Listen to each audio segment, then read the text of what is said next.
Right then, hello and welcome to Porsche Challenge, one of the most recognisable arcade racers of 1997, and to be honest, it still looks really good even today. Yeah, Porsche Challenge, where to start with this one? So, this was pretty much an advertisement for Porsche, or the Porsche Boxster, and a game was built up around it. There's no other cars you can choose, it is purely just a Porsche Boxster, and you even have some little videos that you can watch which give you a little bit of backstory on the Boxster and everything else. So yeah, let's have a little look at the backstory of the Boxster and how it came to be. The Porsche Boxster is a completely new car, from the first sketch to the last bolt. Its design is modern, but classic, emotional and dynamic, to give it an unmistakable Porsche identity. The mid-engine concept is realized with a 6-cylinder Boxster to provide lively driving and a maximum of everyday practicality.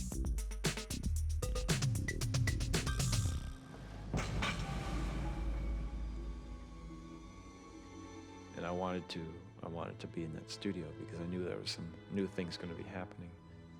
When you think of something new, there's a tendency to lose the old.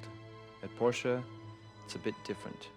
Everything is new from the bottom up, but it carries on the tradition of rich sporting and racing history, that of one of purity and timelessness. When we finally got the go-ahead to do it, it was a car that everybody wanted. Every designer in the studio had this car in their mind. And one of a certain sort of like it was like a logical step. It was the logical car for Porsche to build. It was a chance in a lifetime for me, and I was really enthusiastic about it. And it's not, I was one of the lucky ones to become a car designer. The childhood dream and have the opportunity to work on the new Boxster.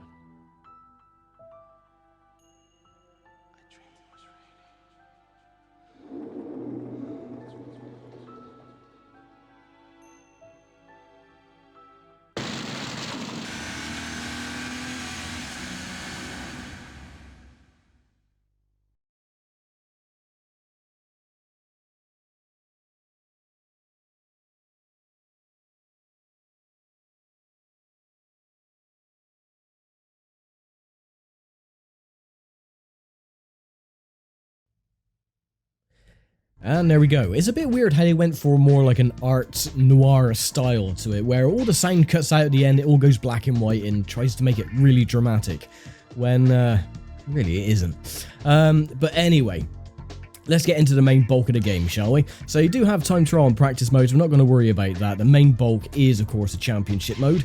You do have 6 drivers to choose as well. You have Dan, you have Rachel, Beats, Nikita, Marco, Takabo, and back to Dan again. Is that 6? 1, 2, 3, 4, 5, 6. Yeah, I couldn't count. Tiptronic mode, you have automatic or manual. As with all arcade racers back in the day, if you use manual transmission, the car is faster by about 10 miles an hour, not by much. And it doesn't matter with this game anyway, because with arcade racers of the mid to late 90s, the AI have a catch-up mode, which is rubber banding, as we all know and love. Yeah, right. So yeah, the AI do become faster, they have better skill than you when you get in front of them, or they're slow and dumb as hell when you're behind them, as you'll come to know and love. Anyway, so we're going to pick Dan as always, because yeah, he's got my name. Now, usually I would go for just regular mode, but I'm going to go through all 3 modes. You've got easy, regular, and evil. Easy, as you would come to expect, is very easy. Not really many obstacles on the circuits either, but evil, you have loads of obstacles that you have to avoid. You have impenetrable barriers that are in the middle of the tracks and everything. So rather than just going into evil mode, I'm going to go through all 3 so you can see how the tracks evolve through each of the difficulties, which is going to be great fun. Driving mode, simulation or arcade. I'm just going to keep it to, actually, arcade. I don't know, I never really felt a difference between the two, to be honest. So we're just going to keep it as simulation, why not? So yeah, here we go then. Race number 1 is, of course, in Stuttgart. And the tracks evolve as well. The further you get, you got 12 races in each championship, and they evolve as well as we get onto the series. Let's go. And here we go then. So, yeah, the shifting is a little bit finicky on this game. It's R1 and R2. Usually it's L1 and R1, but yeah, you do get used to it after a while. So yeah, you can see the AI, they're very, very slow, they're very dumb, and not really very good, but they will catch up and they will pass you. Didn't mean to change down gear then. You got multiple camera views as well. You have, of course, the normal chase cams, or you have in-car. Oh, and there's me forgetting to change down gear again. We're just going to go on the regular chase cam. So you can see we're going about 239 kilometers an hour. I think if you're using automatic, it's around about 220, something like that.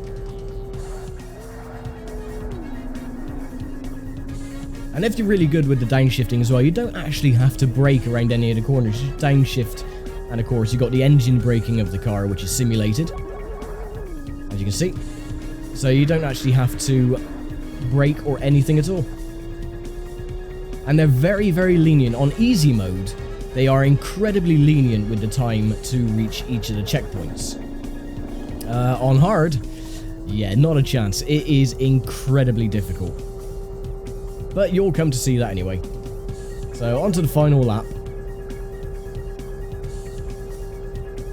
Now, they did provide you with a horn as well, which is good, because the AI do actually honk at you as well, and you can honk back if you so desire. Or you can look back at your lovely Porsche. Yeah, I was never a fan of the Boxster, to be fair. It was, I mean, it looked okay, but it wasn't, you know, one of the more recognizable, one of the more successful Porsches in the catalogue. But there we go, race 1 is complete. Brilliant indeed. So yeah, the easy mode is exactly what it says on the tin. It is incredibly easy, but won't be the case when we get into the harder difficulty modes. So USA for race number 2.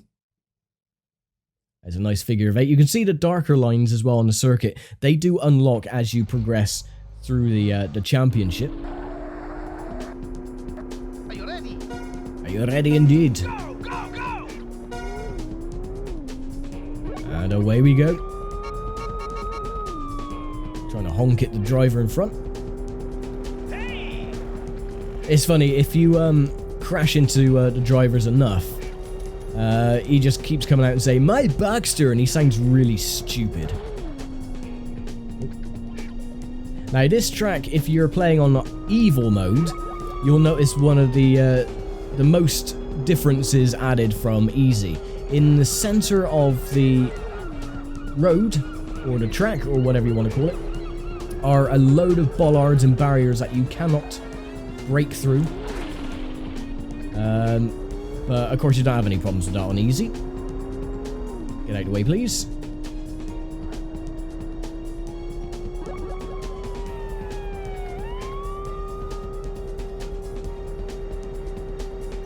So only 2 more drivers to catch up. There's one of them. Thing about this track as well, the last corner always caught me out. I can never get a good line going through the last corner. And if I slow down too much, then I'm just scrubbing off too much speed and, yeah, not having a good time with it at all. Or just messing up my lines like I'm doing there.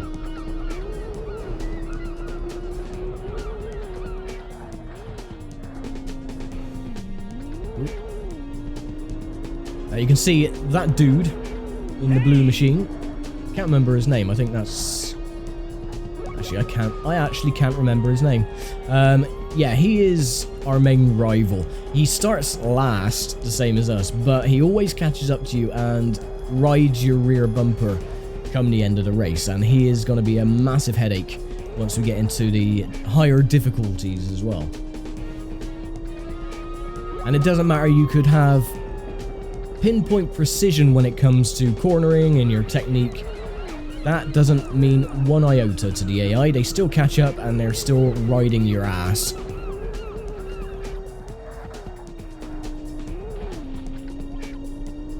As you can see, he's right there, you can hear him. But it's alright. On easy, they don't tend to overtake you. Hey, brilliant!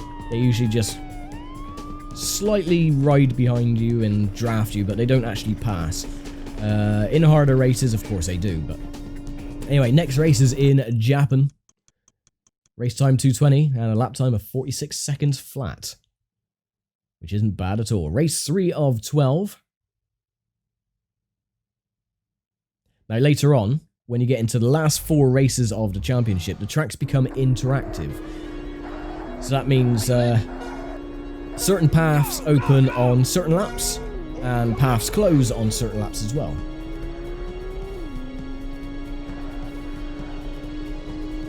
But you'll come to see that when we get to it.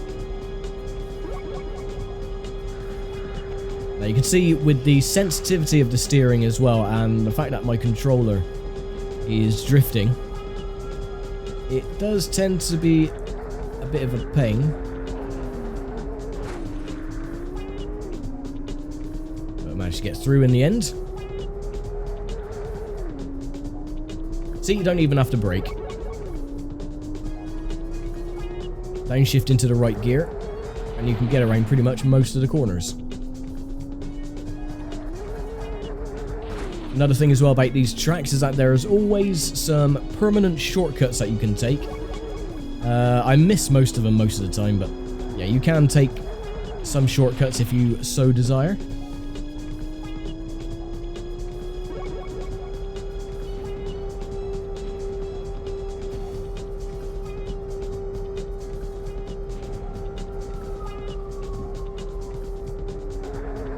My Boxster! There you go, my Boxster. Sounds like a typical crybaby.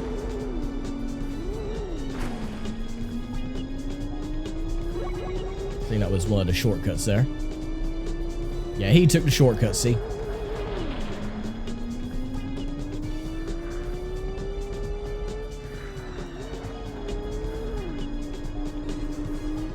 But we can pass him before the start-finish line.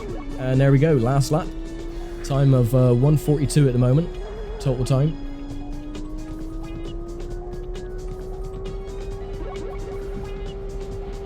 But yeah, you can see the checkpoint time, we've got like 1 minute 8 seconds remaining. Now, if this was on Evil mode, you would have barely 3 seconds to make it to the next checkpoint.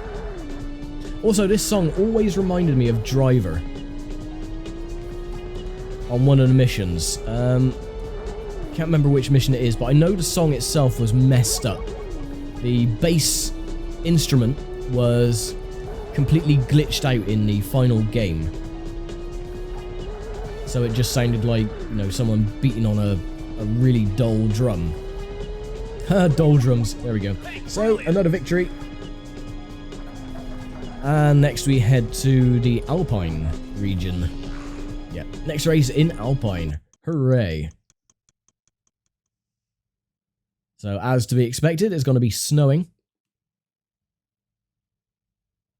But still a fun circuit, nonetheless. It gets more interesting as you progress, though, with the interactive circuits. Are you ready? I'm ready indeed. Go, go, go!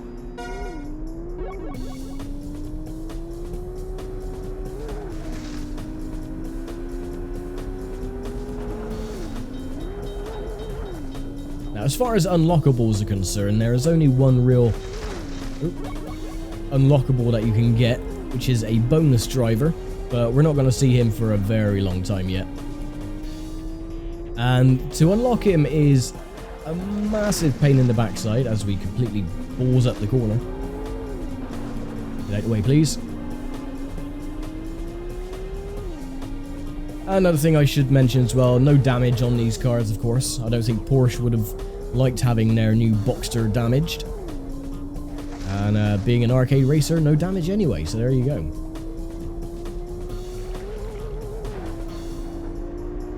And lap 1 completes, 52 seconds. Mess up the corner again.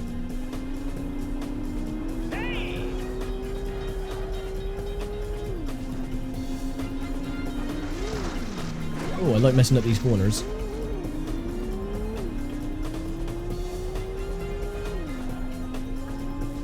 Now, one thing that really bugged me though about this level is the fact that it's snowing, but it's bright blue sky. I hate that when they have like rain effects or it's snowing or whatever and it's like blue sky overhead. It's like when you see on these old 1950s films and it's supposed to be nighttime and you can see the shadows being cast all over the place because it's in the middle of the day, but they just have like a filter to make everything look darker. Especially in westerns, if you watch any like old 1940s or 1950s westerns, they really do go for the nighttime in the middle of the day sort of thing. Bugger off.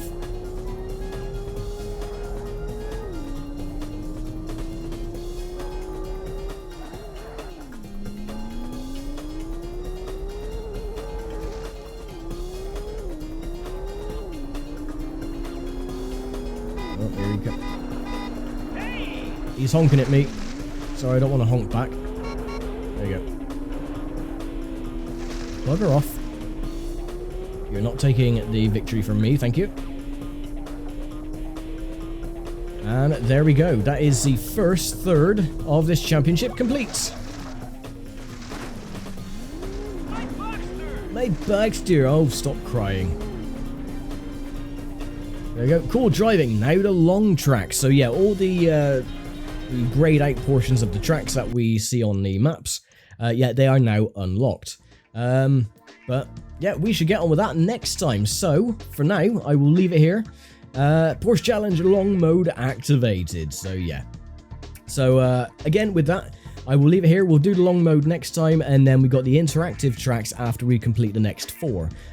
So I'll go through that, and then we'll move on to the regular mode so you can see how the tracks progress and evolve with obstacles and this, that, and the other, and then of course we'll tackle evil mode later on in the series. So for now though, that is Porsche Challenge, and yeah, it still holds up pretty well even today.